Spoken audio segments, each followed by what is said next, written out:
అదే అదే ఆత్మవిశ్వాసం కాదు, అతి విశ్వాసం. నువ్వు 3 రాజధానులు బిల్లు పెట్టిన తర్వాత నువ్వు వెళ్ళి ఆడ కూర్చుని పరిపాలన చేసి చూపెట్టి ఉండాల్సింది. అప్పుడు ఆటోమేటిక్ డెవలప్మెంట్ దాని చుట్టూ జరిగిపోయి ఉండేది కదా. చేయలేదు ఆయన. దాని వల్ల ఏమైంది? ధైర్యం చేయలేని ఎప్పుడు కూడా ధీరుణ్ణి జనం నాయకుడిగా ఎన్నుకుంటారు కానీ బీరుణ్ణి కాదు. అదే కదా. మాటల్లో ధీరత్వం కాదు కావాల్సింది, చేతల్లో ధీరత్వం చూపించారు అక్కడ. ఇప్పుడు రేపొద్దు చూస్తారు జనం ఇతని పనితీరు ఎట్లా ఉంది.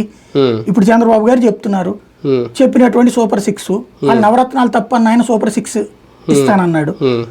సూపర్ 6 అని ప్రకటించినందుకు ఈ ఎగువ మధ్య తరగతి ఓట్లేలా, తటస్థులు ఓట్లేలా, అది చెయ్యడు అని ఓట్లేశారు. ఆయన చెప్తాడు కానీ అది చెయ్యడు అని ఓటేశారు. చేయడానికి నమ్మకంతో ఓట్లేశారు.